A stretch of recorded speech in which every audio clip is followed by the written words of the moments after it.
Hey there, universe.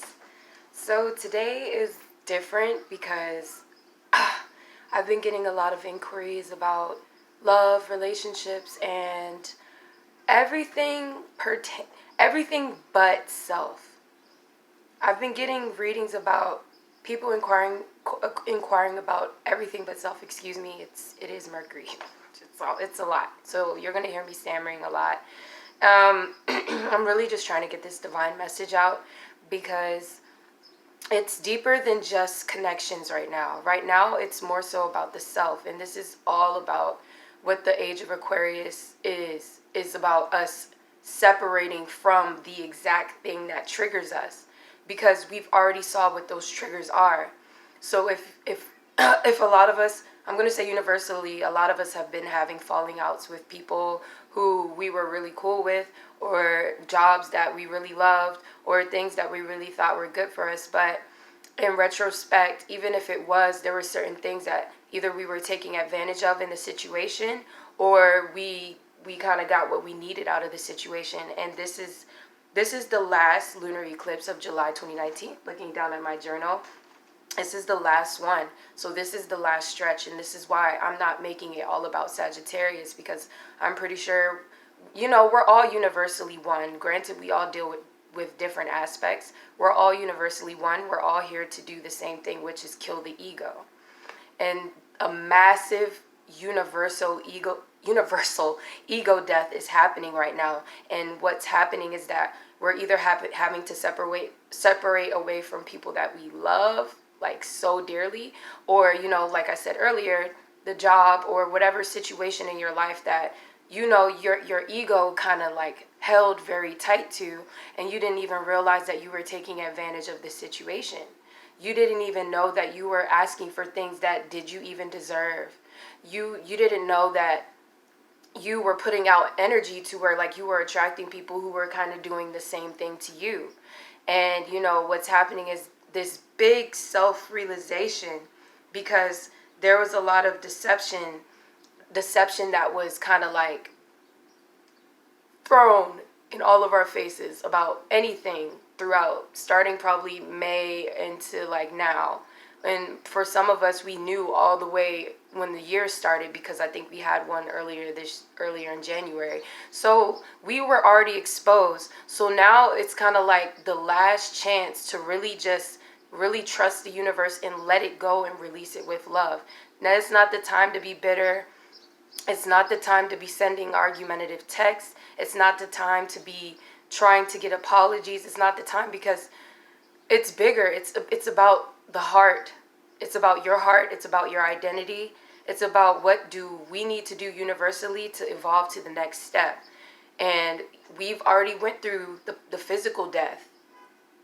I strongly believe we've went through this physical death, where this is where like all the past life traumas come, like where if you're scared of heights, you probably died here, or, you probably were a gambler in a past life, so now you're strict on your money. It's just things that you're gonna have to look at about yourself and be like, wow, that's actually unsavory.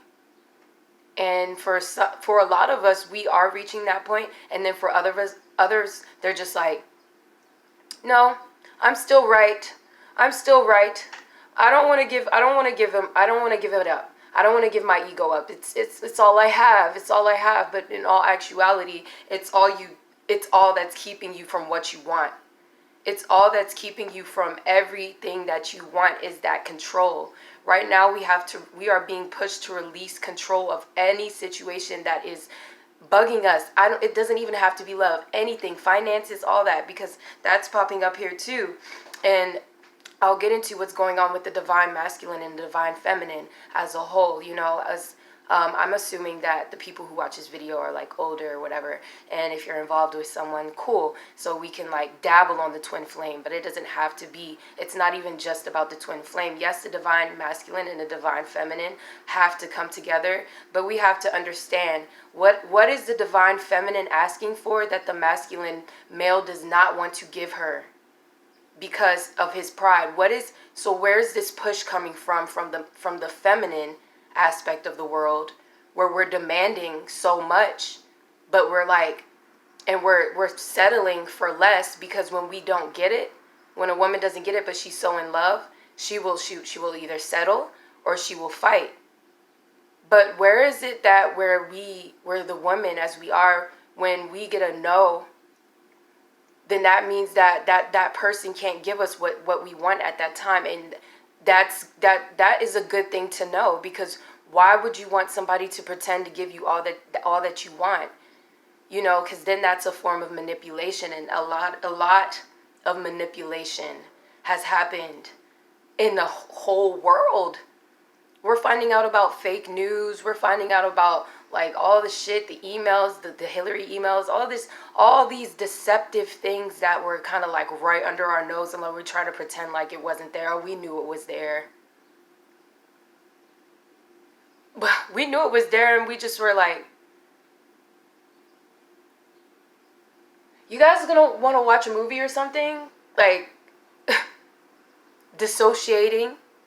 A lot of us were dealing with overly sexual energies. A lot of us were dealing with addictions. A lot of us were dealing with obsession, and we didn't even know it. A lot of us were in denial. And what's happening, like, with this male, because I know people want me to address this, because I'm getting so many love readings. A lot of people want them. So I'm just gonna say this. Anything, no one has to do shit for you. It sucks, but it's the duality of life that we're being pushed to realize. Why wouldn't we want to know that, though? Because if we knew that, that would help us to release situations with love, because we know ultimately we'll get what we want. Because we got what we wanted before, but it was the more forced route. It was the ultimatum route. You know, it was the more, well, if you don't do this, then I'm this. And if you don't do that, then I'm this. Who are you to force somebody's involvement to rush up into your process?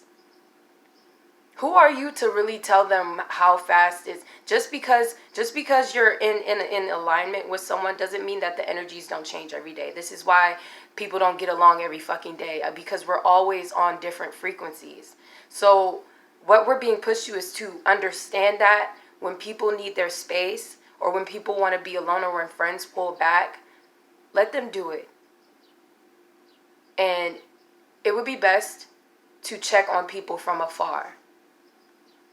It would be best to, whatever triggers you right now, to release it. Because you're going to find out anyway. You're either going to find out the deception that you always wanted to know about, or you're going to find out that there was no deception and you were really just the insecure one. And this goes for anybody. This could be any self-realization where you psyched yourself out because you wanted to give perfection. For what? What were you expecting out of giving perfection a reward? Like, you know, like that song, Hey Young World, he says, reward is a brainwashed kid going wild. Like, for real, like, that's a brainwashed kid. Like, why do you think you need a reward or a cookie every time you do something that's out of the pure love and light of the world?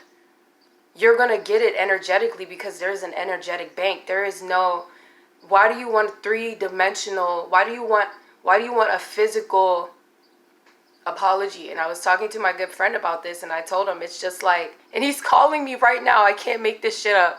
He's calling me right now. Oh my gosh. I'm sorry. I'm going to call him back. I love him so much. I was telling him how I discovered that asking for an apology is like asking for fucking air. It's like, breathe. You want to go? You can apologize to yourself. And a lot of us need to forgive ourselves. A lot of us need to stop being so hard on ourselves, because it's not deeper. It's not deeper than who you truly are on a true soul essence. You're not doing anything wrong. You're doing what you're destined to do. Okay? He needs me right now. You're doing what you're destined to do. Maybe I need to wrap this up. All I'm going to say is, For people who are trying to start businesses right now, now is not the time to make any big moves. Now is not the time to try and concoct a plan, because either you're distraught about one situation in your life and now you want to throw all your attention into your passions because something tragic happened. No, like that's not that doesn't, how that sound? That's been the phrase for me lately. How that sound? Because when you really put it into perspective, how does that sound? That sounds greedy, right? The 7 deadly sins. It is July. Think about the 7 deadly sins. It's the 7th month. I don't really know them by heart. I probably do, but I don't want to say it because I feel like I'm going to get it wrong. But when you really simplify your life to the 7 deadly sins, it would make everything so much easier. They put this big ass Bible in our face, like when they gave us a simple rubric of life. And it doesn't even have to be followed so hardcore. You just have to have some sort of self-awareness. and I'm looking at myself in the mirror like, what the fuck, girl? But also forgiving myself, because we're all kind of brainwashed kids going wild. And what will happen is, if we don't make these changes, it's only going to get more devastating from here. And you're going to see everyone doing all these great things, and you're going to be that bitter person. Because regardless whether you like it or not, people are going to evolve with or without you. You think that because you leave somebody's life, you don't ever feel entitled to that you are someone's, or someone is your property, or a situation is your property, or you're entitled to finances, or you need the money. You just, all you care about is your bankroll. Like, who lives like that? These are the things that are going to start coming to play, because what's going to happen is, if you're right where I'm at, these things are going to pop up and you're going to notice them so fast. You're going to notice, it can be the smallest thing. Is somebody, like, you hear somebody like ask for $1. Let's say you don't have it, and then you see them pulling out the dollar and they're like, no, I don't have one. It's like, you do have $1. It's kind of like that. It's like, why are you being so stingy? Like, you're already putting force onto your money. That's why you're stressed in the first fucking place, because you're thinking about money. You're thinking about what can you get out of the situation? What can you get out of simply being a human, simply being here? We're all here. We need to stick together. And this 10-year cycle is ending, and this is the time. Cancer season is the perfect time to sit by yourself and really, really, really, really listen to people, and listen. And don't just listen just to, like my friend said, don't just listen just so you can have a response, so you can just say something. Like, listen so you can understand how they feel, and read how they speak it to you in the frequency. Is it angry? Is it depressed? Is it sad? Is it secretive? Like, how are people? But don't push people, because people's masks are